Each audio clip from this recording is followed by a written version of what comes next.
This episode of the Game Club podcast is sponsored by the following brands. These help fund our podcast. Come on down to Alex's Soggy Seaside Rocks. We've got all the kind of wet rocks you'd want. Big rocks, little rocks, medium rocks, even the really little rocks, and they're all soaking wet. Want a fish and chip shop? But tired of fish and chips? Come to our fish and chip shop. Shit and fish. Do you hate seagulls as much as I do? Come down to charity shop Cole the Gull. We'll get rid of them flying rat bastards. As a man, I don't want to go to shop and get my milk. My milk comes to me. If you're a man, you're not a man. Get milk from Joey's Milk. From our van through your window daily. Men, we love milk. I never knew my father.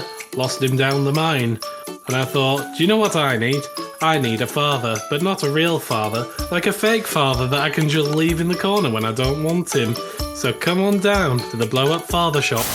Butchers! Come on down to Matt's Mouldy Mattresses. It's both a fungal snack and a place to sleep. This episode of the Game Club podcast contains spoilers for Thank Goodness You're Here. Oh, thank goodness you're here. Jenny just texts me, the f*** are you on about? What a beauty!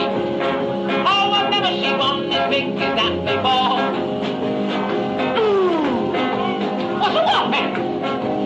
It must be 18 inches long or more. It's such a lovely colour. It's nice and round and fat. Whoever thought a narrow could grow as big as that? Hello and welcome to the Game Club pod. I forgot our own podcast name for a second then. This is Tim at Wembembo on everything. I'm joined by my brother, Joey Fitz.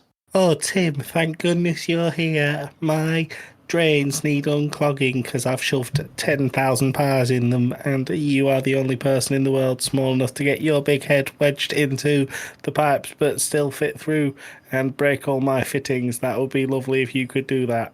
We'll get onto that. And I'm also joined by Alex. Thank goodness you're here. I love you. It's a really good impression. Thank you. Now, we are going to be talking about the game Thank Goodness You're Here. But before we do that, like we do with every mainline pod episode thing that we do, we are going to ask a lot of questions to the group, get some creative juices flowing. Guys, outside of this, what's the most British game you've played? I have no idea. Wow. I'm going to throw some suggestions out there. There's the Fable series. Never There's heard of them. Oh, Grand Theft yes. Auto London. Chicken chaser. Yeah. He chases what else is chickens. Can I know it's not made it British, but it's full of British regional accents. Baldur's Gate gives me a British feel. It do. Like, Untitled Goose Game gives me a British feel because it's based on a British village, but I think the guys are Australian that make it. Yeah, that's good. We Happy Few Yeah, that's a British one. is a British one. That makes me think of Blighty. Yeah. My Friendly Neighbourhood was quite British, wasn't it? No, it was Sesame Street. Was it Sesame Street? Yeah. Homer loves you.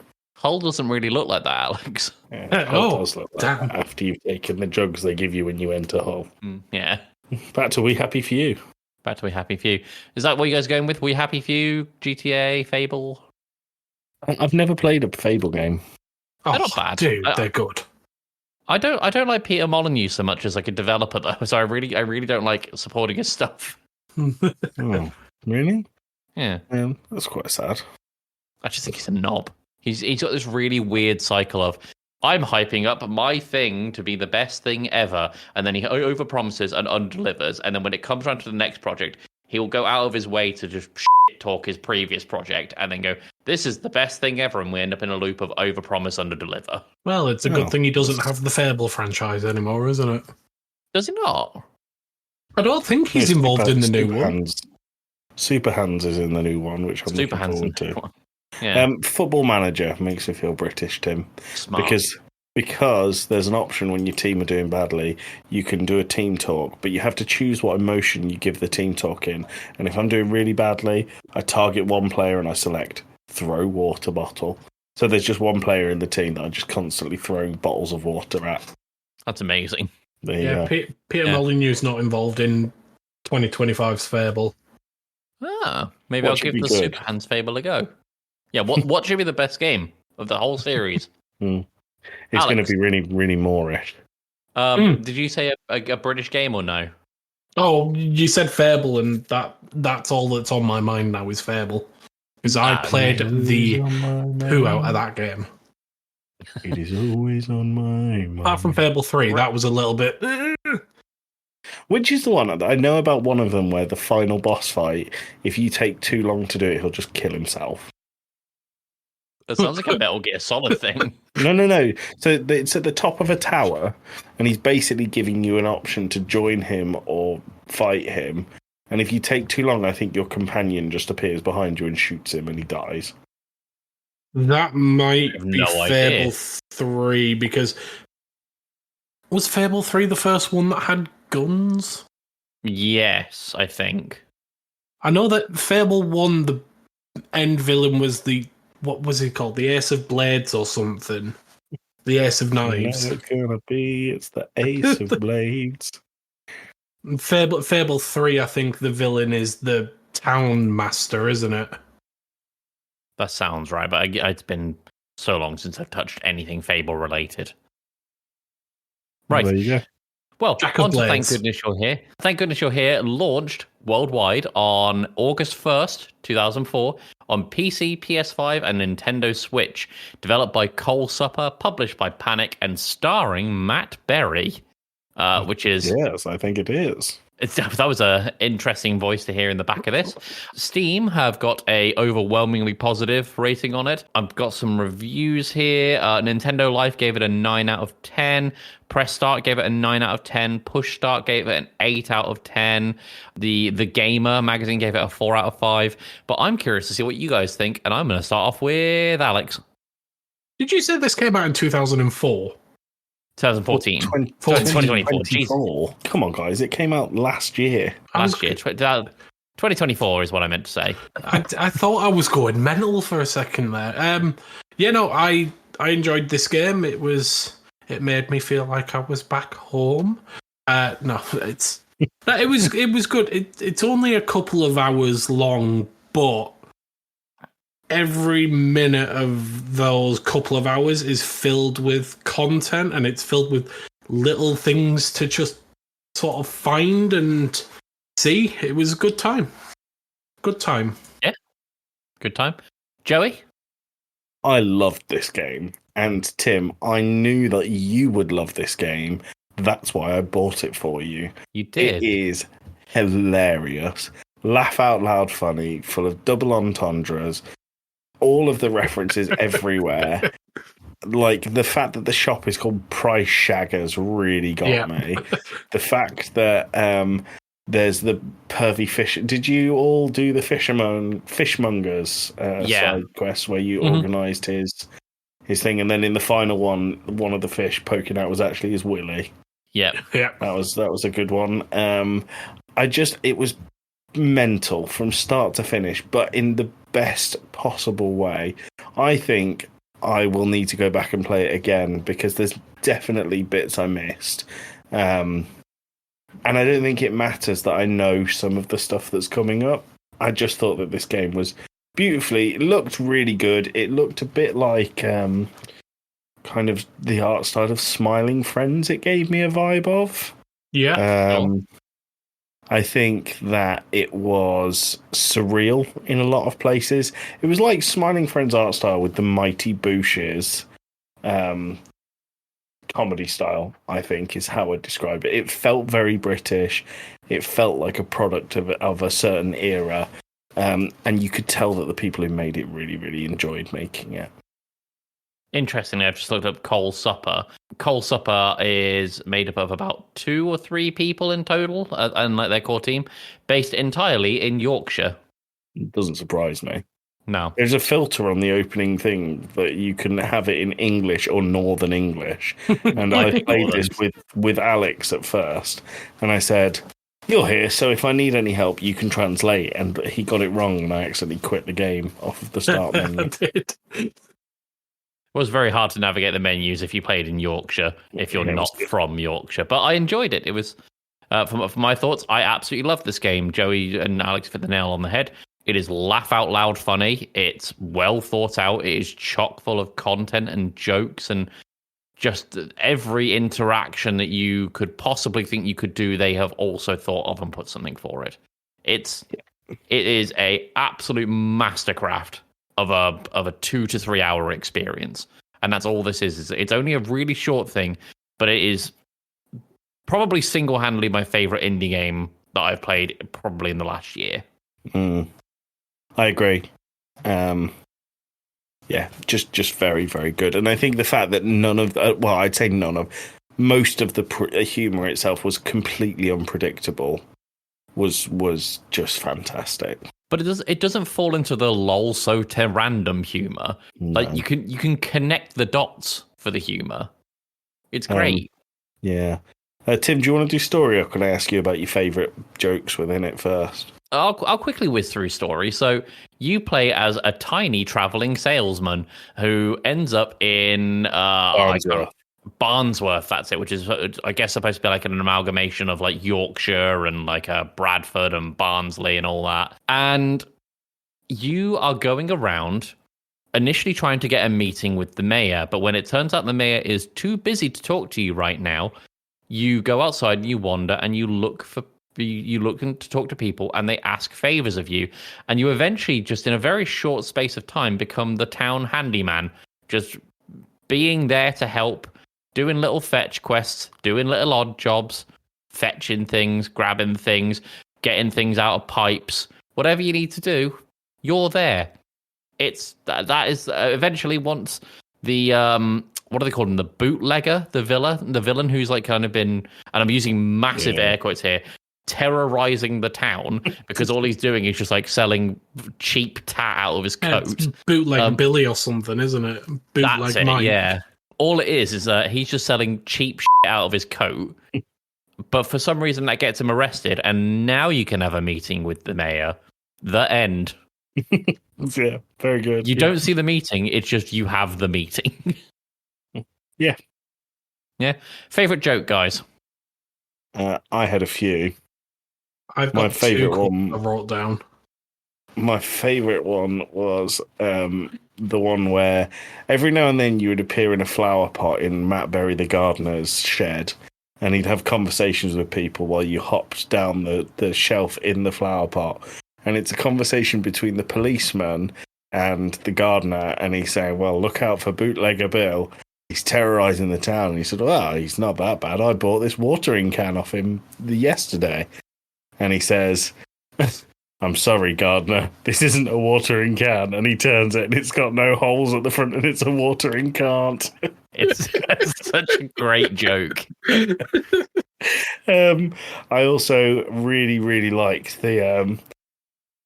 I really liked the continuous joke of going down the bloke's chimney and just soot going everywhere every single time, and then he spends the whole time between you going down his chimney cleaning up the soot in his living room, only for you to fly down it again and fill the room with soot. I really thought that was funny.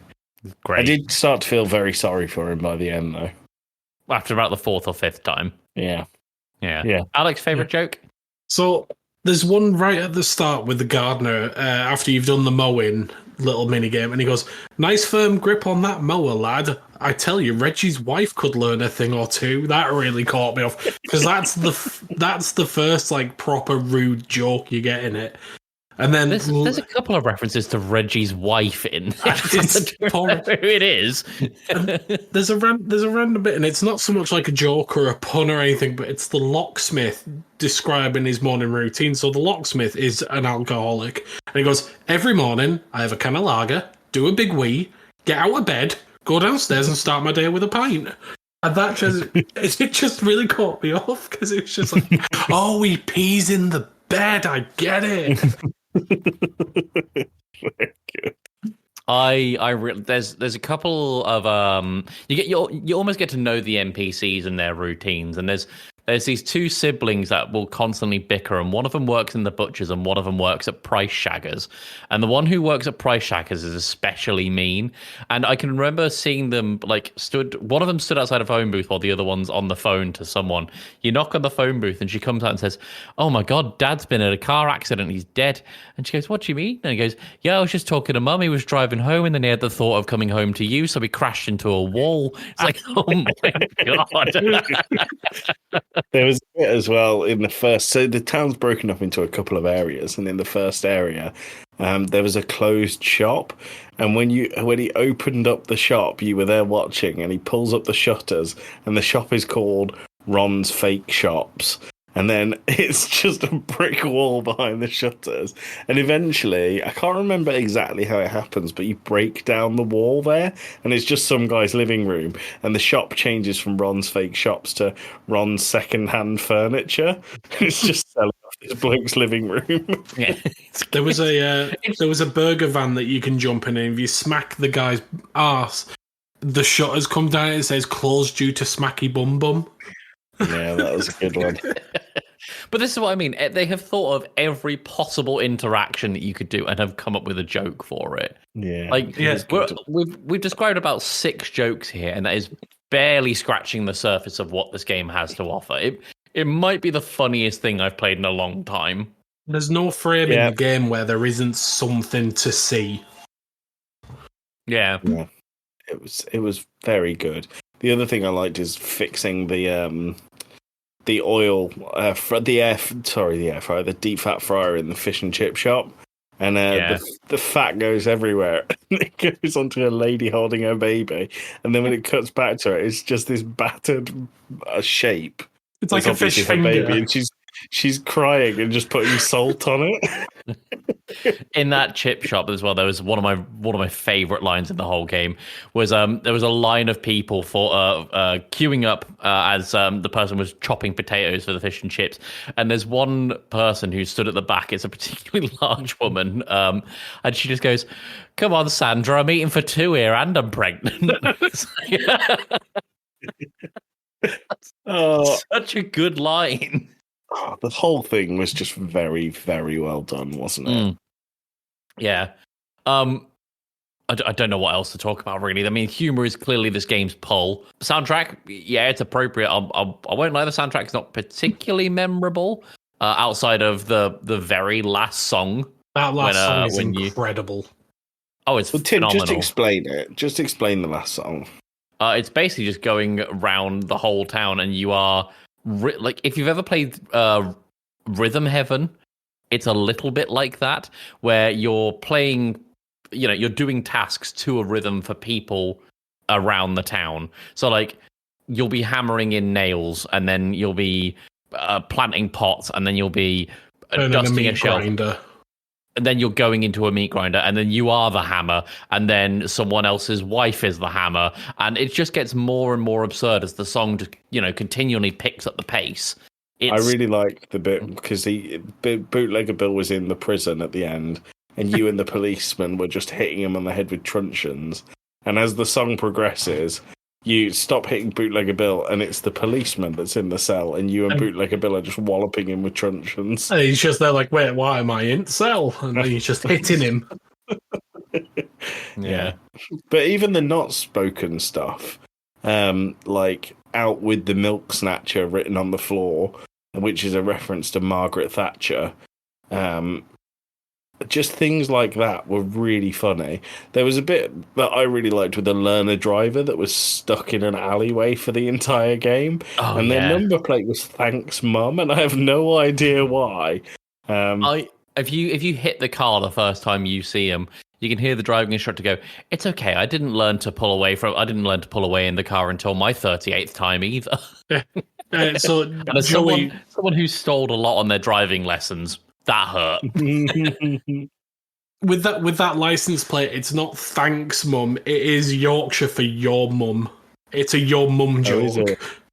It's basically your mum's fat and she gets stuck in an alley joke, I think. But then it had the other bits that were really this whole game was really out there. There were bits that were really out there. Like the bloke that lived in the dumpster that you had to watch him poo before he'd let you leave was very weird. You had to go and fetch a seagull so he could watch them poo. Or And then- you could like climb into the meat and like look at an eldritch horror, or like go into the milk dimension. Let's not milk talk about the dimension milking with the- scene. Okay, well maybe we won't talk about the milking scene. Maybe that's No, we one can't. you It need was to awful. experience yourself. There was a cow and two blokes in a hot tub, and they were all doing his udders like they were jacking him off. It was very weird. It's hilarious though. It was funny. It never put me off it. No. And I liked that all the flowers in the town were sentient as well. I also there's an underlying story in this whole game of Big Ron's Big Pies, and he's kind of like this. Pies. He's kind of like this community love figure of this guy who sells these really big pies, and everyone loves a big pie. And then there's Tiny Tony's Tiny Pies.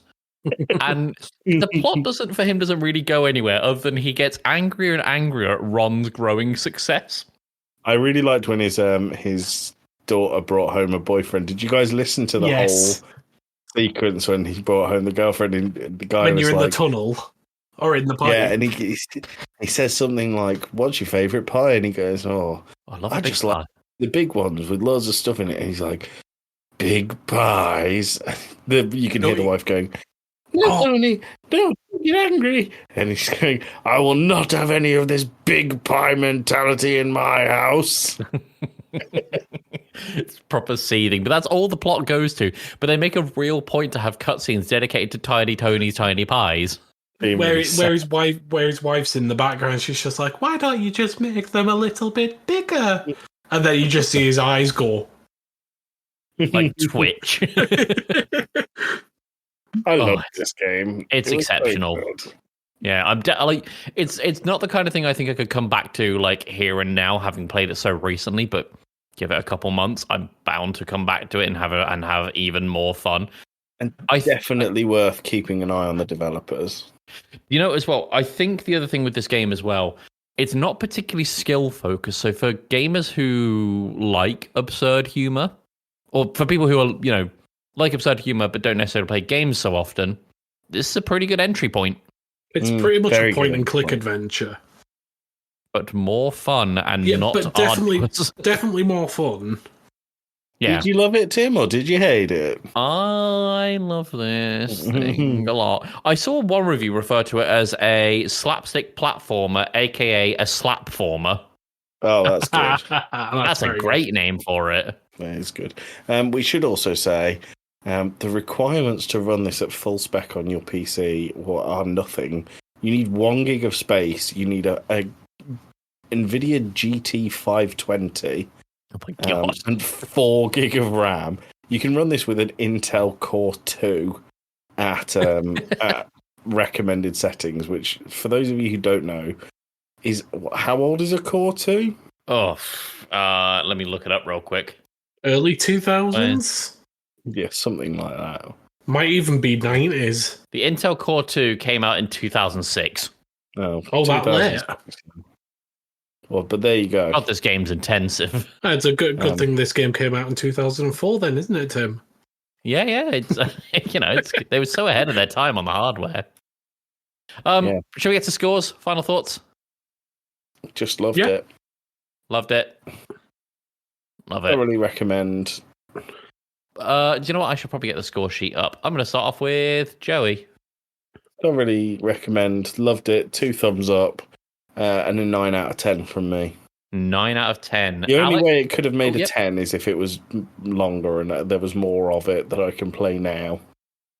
I want more now from. I actually, sorry, that's not very fair. I think the game was the perfect length. I just want to play more of it. Yeah, it's fair. Alex. Yeah, no, I was just about to call Joey out on it being needing to be longer. I think this was the perfect length for it. It's one of the. I sat and did it all in one go. It's that good of a game that you can just sit and play through it without really thinking about it. But yeah, great game. I don't know how well it would translate to a non-British audience, though. But if you notice in the credits, there's localization for things like Japanese, Korean, German. but it more the humor. Because it is very, very British, this game. I would love to hear one of our American friends play it and let us know what they thought of it. But for me, yeah, thorough recommend. And yeah, it's a 9 for me as well. 9 out of 10. I'm also going to give it a 9. It was one of the most charming things I've played in probably the last 12 months. It was well crafted, incredibly well thought out, laugh out loud funny. It hit the nail on the head for me. I think the only thing, and this is me very much nitpicking, is it seemed like there was an imbalance of interactions that you could have with NPCs, in that some NPCs would have 4 or 5 things to say to them when you hit them each time you saw them, and other NPCs would have none at all. And I don't think that's necessarily the worst thing in the world. As I say, I'm nitpicking. However, I would like to see a little, like even just a voice line or just one, you know? Fair enough. Yeah. But yeah, 9 out of 10 for me, which gives you guys won't be surprised to hear, an average score of 9 out of 10. Nice. Alex, what I will say is your idea of an American listener. The guys, so Yahtzee Crowshot, and is it Nick Calandra that he works with a lot? Yeah. They did a playthrough of this where Nick Calandra is he's American or Canadian, I can't remember. I think he's American. And while they were walking through, he still found the absurdity really funny, but he needed the nuances, like explaining to him as they went through the town. So, yeah. So I think the humor is there. It's just it won't hit as well as it would for us. Exactly. Cool. Right, what are we doing next, Mainline Gang, and what are we doing next episode? So, next episode that's going to release is going to be a video game movie club. It's going to be the start of February, which is when a game that Tim and I are very excited for, but Joey is also excited for. Monster Hunter Wilds will be out at the end of February. I think the 28th or the 14th, one of the two.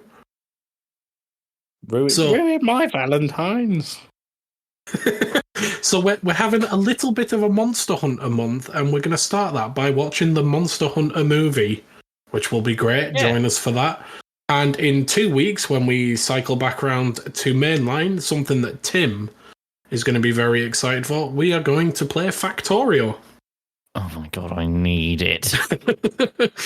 We've already been playing it at time of recording, and Tim is living it. Oh my god, how many hours have I put into the game? I don't want to know. Currently playing Factorio, 83 hours on my one world. What? So yeah, join us in 2 weeks for half an hour of Tim rambling about his factory. Bye! What do you mean half an hour? I'm going to cut it at half an hour. What a beauty! Oh, I've never seen one as big as that before. What a whopping! It must be 18 inches long or more. It's such a lovely colour. It's nice and round and fat. Whoever thought that narrow could grow as big as that? This episode of the Game Club podcast is sponsored, but sponsored? Jesus Christ.